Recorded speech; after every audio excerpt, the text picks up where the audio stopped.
November 8, 1942. Over the Gilbert Islands, Pacific Theater. Lieutenant Robert Scott banks his P-40 Warhawk hard left as tracers from a Japanese Zero slice past his canopy. His thumb hovers over the gun trigger. 6 Browning .50 caliber machine guns, America's deadliest aerial weapon, are loaded and ready. He squeezes the trigger. Click, click, click. Nothing. All 6 guns jam simultaneously. The Zero pilot sees Scott's guns fall silent. He turns for the kill. Scott dives desperately, pushing his P-40 to its limits, escaping into cloud cover. He lands back at Henderson Field with his heart pounding and his aircraft riddled with bullet holes. "The gun's jammed," he reports to his commanding officer. "All 6, within the first burst." It's not an isolated incident. Across the Pacific, from Guadalcanal to New Guinea, American pilots are reporting catastrophic failure rates with their .50 caliber Browning M2 machine guns. The statistics are terrifying. In aerial combat throughout 1942, M2 Brownings experience a jam rate of 18–22%. Nearly 1 in 5 guns fails during critical combat moments. On aircraft with 6 or 8 guns, the odds of at least 1 jamming per engagement approach 75%. The problem isn't the gun's design. John Browning created a masterpiece before his death in 1926. The issue is headspace and timing, the precise millisecond coordination between the bolt closing and the firing pin striking. When incorrectly set, the gun either fails to fire or, worse, detonates rounds with the bolt partially open, destroying the weapon and potentially the aircraft. Every M2 requires manual adjustment of headspace and timing after barrel changes or heavy use. Armorers in the field are supposed to use specialized gauges and follow precise procedures. But under combat conditions, in tropical heat, with battle damage and worn parts, those adjustments become a deadly gamble. Incorrectly set timing causes 3 catastrophic failure modes. Early timing. Rounds fire before the bolt fully closes, causing case ruptures that jam the action. Firing pin strikes after the bolt begins opening, creating dangerous pressure spikes. Excessive headspace. Allows cartridge cases to separate, jamming the chamber. The result? American pilots facing enemy fighters with guns that randomly fail. Bomber crews over Germany watching their defensive .50 cals go silent as Luftwaffe fighters close in. What nobody knows, what nobody can predict as Lieutenant Scott walks away from another near-death experience, is that the solution to this crisis was actually developed a decade earlier by a Springfield Armory gunsmith with an unorthodox approach to testing. His name is Samuel Green, and his suicidal proof testing method is about to save the entire .50 caliber program. The Browning .50 caliber M2 machine gun begins development in 1918, near the end of World War I. John Moses Browning, America's greatest firearms designer, scales up his proven .30 caliber M1917 design to handle the massive .50 BMG Browning machine gun cartridge. The cartridge itself is a monster, 5.5 inches long, propelling a 700-grain bullet at 2,900 feet per second. It can penetrate aircraft armor at 1,500 yards. It can disable vehicles. It's the perfect anti-aircraft and anti-materiel weapon. But in 1921, when the first production model, the M1921, enters service, it's a nightmare of complexity. The M1921 exists in 7 different configurations: water-cooled, air-cooled, aircraft-mounted, tank-mounted, anti-aircraft, flexible, and fixed. Each version requires different parts, different maintenance procedures, different timing adjustments. Worst of all, The timing and headspace must be manually adjusted by armorers every time the barrel is changed, which happens frequently in combat. The procedure involves installing a go gauge to set minimum headspace, installing a no-go gauge to set maximum headspace, adjusting the barrel lock nut in precise increments, setting timing with a separate gauge while manually cycling the action, test firing and readjusting if malfunctions occur. In a workshop with proper tools and time, an expert armorer can complete the procedure in 20 minutes. In combat conditions, on a pitching aircraft carrier, in a forward airfield under artillery fire, in the rain-soaked jungles of the Pacific, it becomes a source of endless problems. The consequences are deadly. A 1925 Army Ordnance Department study examines 500 M1921 machine guns in service. The findings are damning. 47% have incorrect headspace settings, 61% have incorrect timing. Average time between failures, 840 rounds, less than 2 minutes of sustained fire. 23% of barrel changes result in weapons that won't fire at all. The expert consensus is clear. The M1921 is too complex for field use. Major General C.C. Williams, Chief of Army Ordnance, writes in 1928, "The current 50 caliber machine gun represents the limits of what can be achieved with manual timing adjustment. Unless a fundamental redesign eliminates the need for field timing, this weapon will remain unreliable in combat conditions." The Army considers abandoning the 50 caliber entirely. Some officers advocate adopting 20mm cannons instead. Fewer guns, simpler maintenance, proven European technology. But there's a problem with cannons: rate of fire.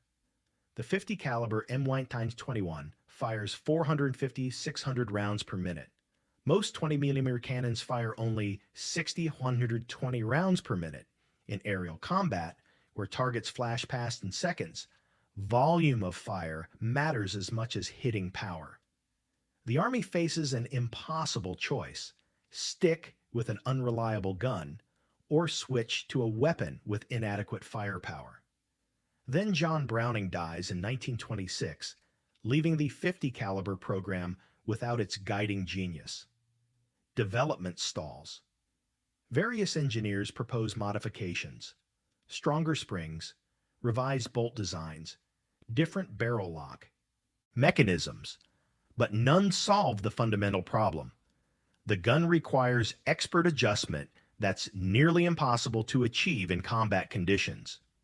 By 1930, the U.S. military has invested $2.3 million in 50 caliber development, equivalent to $42 million today, with little to show for it. The M1921 remains in limited service, but military planners are losing faith. At Springfield Armory in Massachusetts, the Army's primary small arms development facility, a small team continues working on improvements. Their budget is cut. Their priority is downgraded. Most of the elite engineers are reassigned to other projects. That's when Samuel Green takes over. Green isn't a firearms designer. He's a mechanical engineer who specializes in manufacturing processes and quality control. His background is in precision machining, not weapon design. The Army assigns him to the 50 caliber program because nobody else wants it.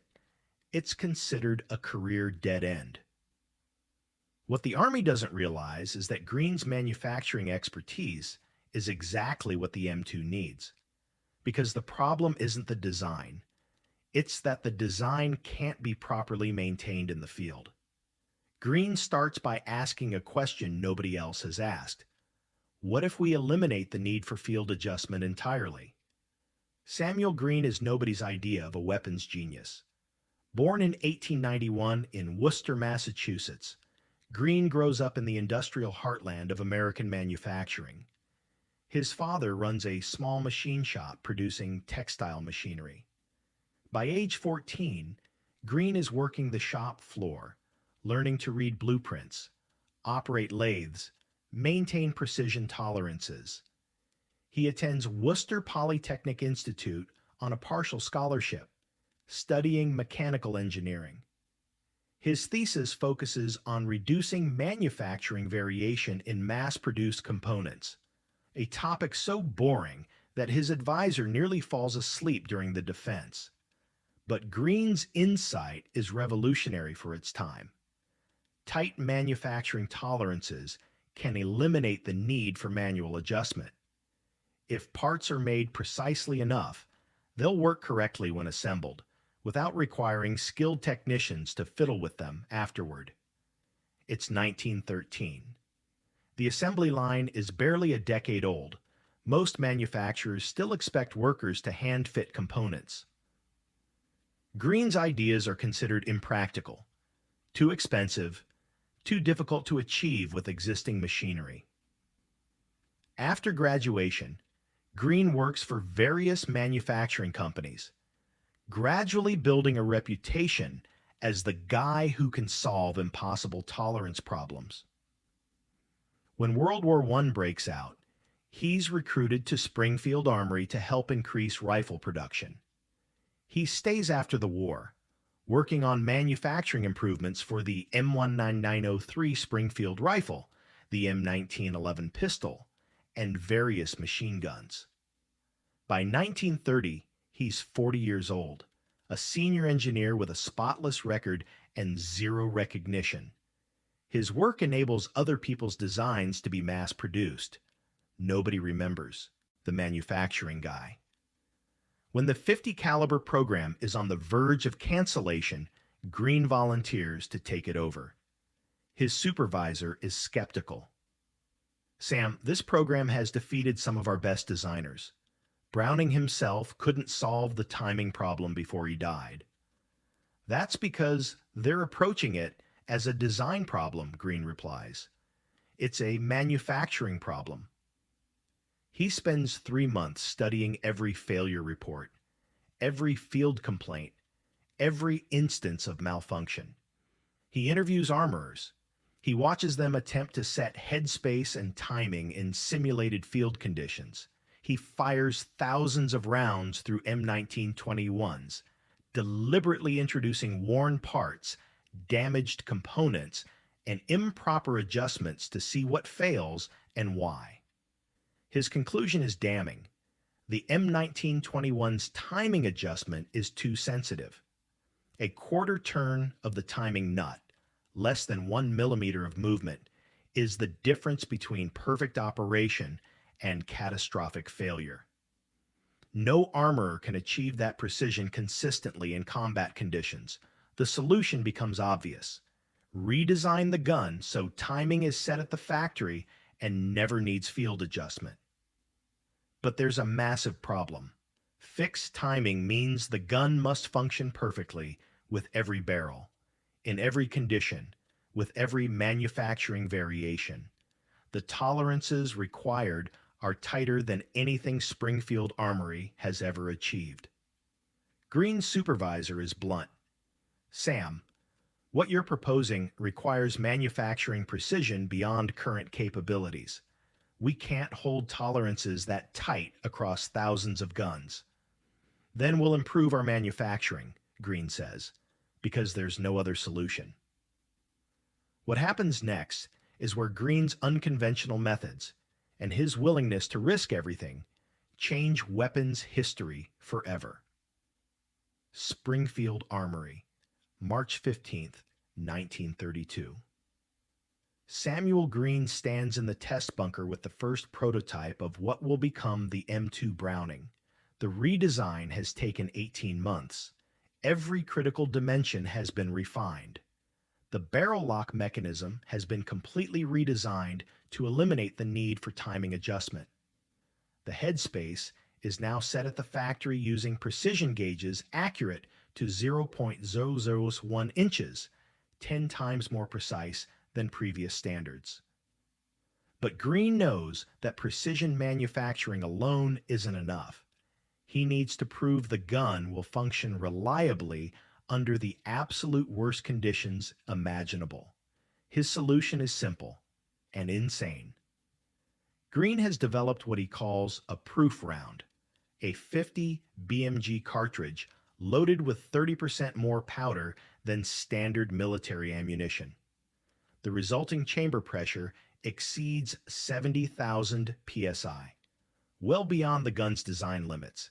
If any component has even slight manufacturing flaws, if any tolerance is off by even a fraction of a millimeter, the gun will catastrophically fail. At 70,000 psi, a failure means the receiver explodes. Shrapnel flies in all directions at supersonic speed. Anyone within 20 feet could be killed instantly. The test bunker is designed to protect observers from normal weapons testing. It's not designed to contain an exploding 50 caliber machine gun.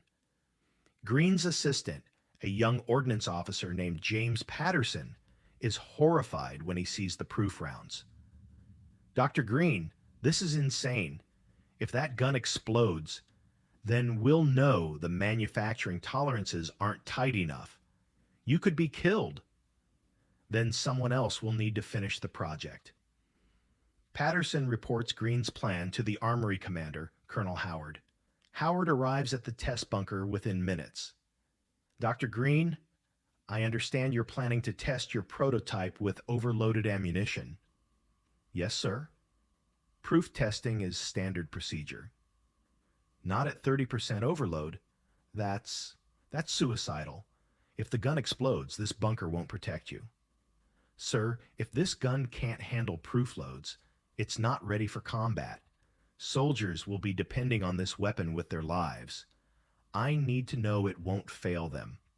We can do proof testing in stages. Start with 10% overload, then 15. No, sir. Graduated testing won't reveal manufacturing defects. The gun needs to survive the worst-case conditions. This is against every safety protocol. Sir, with respect, the current M1921 kills Americans because it fails in combat. I will not approve this design for production unless I personally verify it can survive conditions far worse than any combat scenario. Colonel Howard stares at Green for a long moment. If you die doing this, I'm going to look like an idiot for allowing it. Then I'd better not die, sir. Howard signs the authorization. Green loads the proof rounds, 10 of them, each capable of destroying the weapon. He chambers the first round. His hands are steady. He's calculated everything. The math says the gun will survive. The math had better be right. Green pulls the trigger. March 15th, 1932. Springfield Armory Test Range. 2:47 p.m. The first proof round detonates. The sound is deafening, a sharp, metallic crack that echoes across the range. The recoil is violent, shaking the test mount. But the gun doesn't explode. The receiver holds. The barrel remains intact. Green chambers the second round. Fires. The gun cycles perfectly. Third round, fourth, fifth. By the 10th proof round, Patterson is no longer watching from behind the bunker wall. He's standing next to Green, mesmerized. It's holding, Patterson whispers. Green examines the gun. The barrel is hot enough to make the air shimmer. He runs his fingers over the receiver, checking for cracks, bulges, any sign of stress. Nothing. He disassembles the bolt. No deformation. The locking lugs show no damage. It worked, Green says quietly. The manufacturing tolerances held. Over the next 3 weeks, Green subjects 6 prototype M2s to increasingly brutal testing. 50,000 rounds fired continuously. Barrel changes every 5,000 rounds. Proof loads every 500 round sand, mud, and saltwater immersion, followed by immediate firing. Frozen solid, then fired without cleaning. Worn barrels, damaged parts, deliberately misaligned components. The results are extraordinary. M1921 Browning, previous model.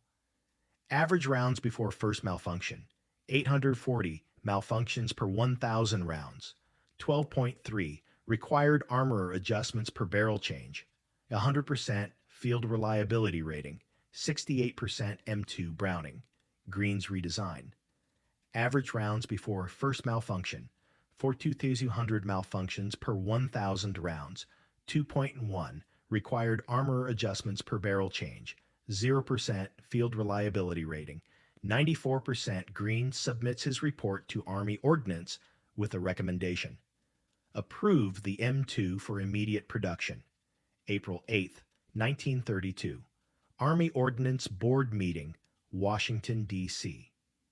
12 senior officers and civilian weapons experts gather to review Green's M2 proposal. They've read his test data.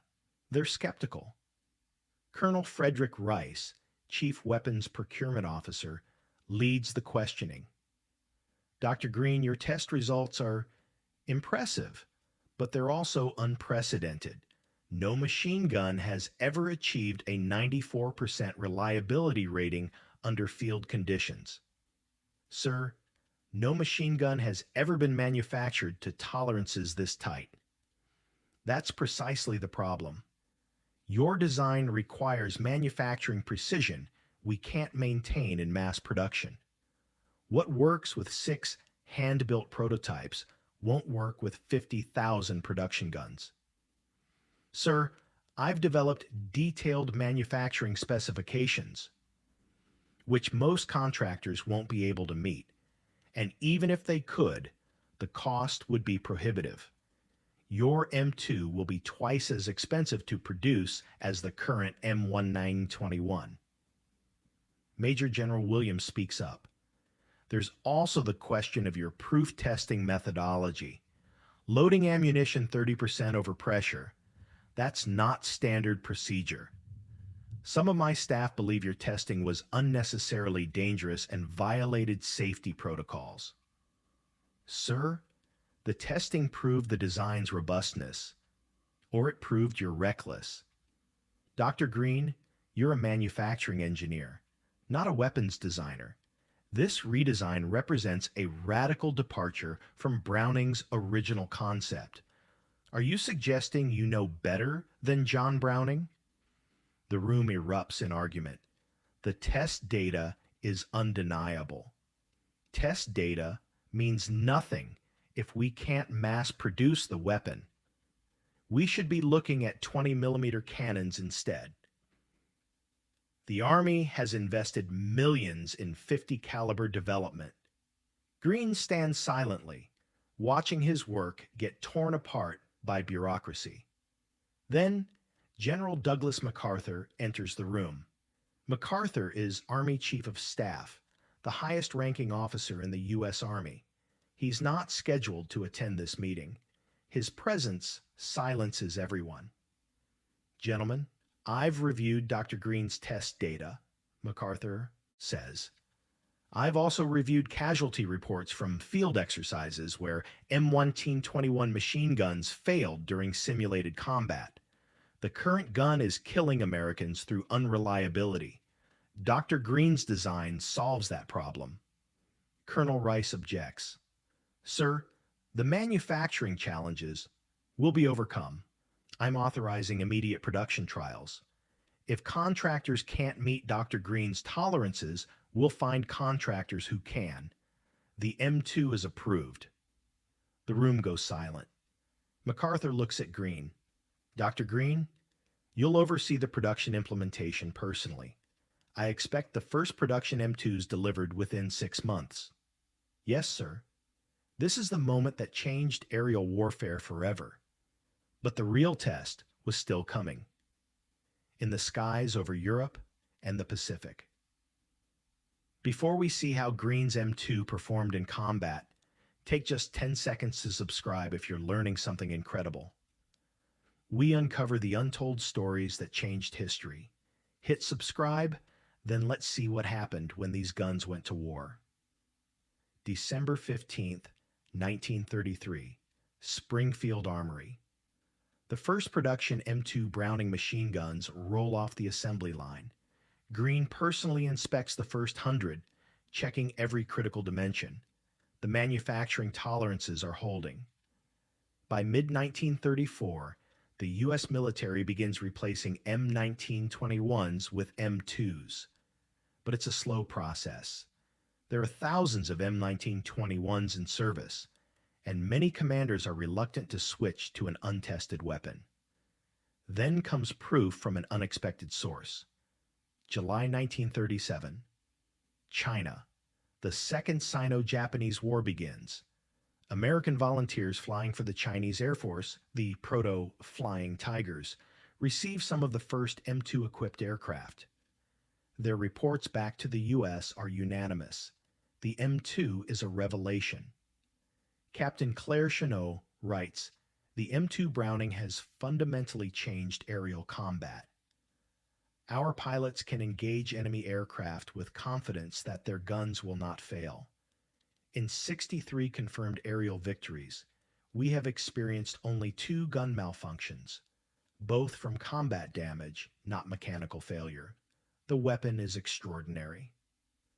But the real test comes in World War II, February 20th, 1942, over Java, Netherlands, East Indies. Lieutenant Garrett Shorty Whitaker pilots a P-40 Warhawk against Japanese Zeros. His aircraft mounts 6 M2 Brownings, 3 in each wing. The Japanese fighters outnumber the Americans 3-1. Whitaker spots a Zero diving on his wingman. He banks hard, lines up the shot, and squeezes the trigger. All 6 M2s fire in perfect synchronization. The Zero disintegrates under the concentrated fire. Another Zero attacks from above. Whitaker rolls inverted, pulls through, gets on the attacker's tail. Another burst from the M2s. The Zero's wing tears off. Whitaker fights for 18 minutes, an eternity in aerial combat. He fires 2,400 rounds. Not a single malfunction. 3 confirmed kills. He returns to base with empty ammunition bays and a damaged aircraft, but every gun still functioning. His report to intelligence includes one line: "These 50 cals are the only reason I'm alive." The data starts pouring in from every theater. M2 Browning combat performance, 1942-1945. Total rounds fired in combat.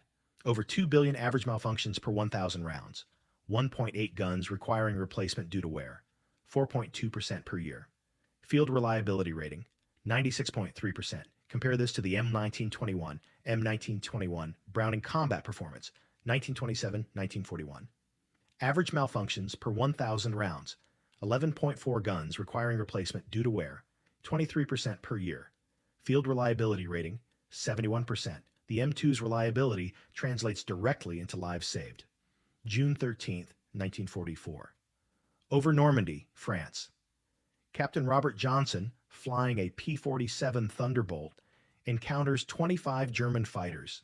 His aircraft is hit repeatedly. Cannon shells tear through the fuselage, shred the wings, destroy the canopy. Johnson is wounded. His aircraft is barely flyable, but his 8 M2 Brownings keep firing. He shoots down 3 German fighters in the running battle back to England. When he finally crash lands at his base, armament officers count 225 holes in his aircraft. The M2s have fired 4,800 rounds. They suffered one malfunction, a damaged ammunition feed caused by a 20mm cannon hit. Johnson survives because his guns didn't fail him. The stories multiply. In the Pacific, Marine Corps Wildcats and Corsairs equipped with M2s dominate Japanese aircraft. The kill ratio tips heavily in favor of American pilots, partly due to superior tactics and training, but significantly due to the M2's unmatched reliability. From the German perspective, after the war, captured Luftwaffe pilots provide their assessment of American weapons. Major Hans Ekkehard Bob, a German ace with 60 victories, is interrogated by Allied intelligence. The American 50 caliber was devastating, not because each gun was more powerful than our 20mm cannon, it wasn't, but because American fighters carried 6 or 8 guns and all of them worked every time. When you engaged an American fighter, you knew you would face coordinated fire from multiple weapons. There was no lucky jam to give you an opening. Our MG-151 cannons were powerful, but they jammed frequently. The Americans' guns never did. Oberst Johannes Steinhoff, another ace, adds, "We feared the P-51 and P-47 not just for their performance, but for their firepower. The 50 caliber Browning was the most reliable aerial weapon of the war. When Americans opened fire, you knew every gun would fire until they ran out of ammunition. Against such reliability, even superior tactics couldn't always save you." The numbers tell the story. Combat Effectiveness Comparison, 1943-1945. American fighters with M2 Brownings. Rounds required per air victory, 1/800, average. Gun malfunction rate causing mission abort, 0.7% pilot confidence rating in weapons. 94% German fighters with MG-151 HEG-20 cannons. Rounds required per air victory, 870, average. Gun malfunction rate causing mission abort, 8.2% pilot confidence rating in weapons, 73%. The German guns were more powerful per shot, but the M2's reliability meant American pilots could actually bring their firepower to bear consistently.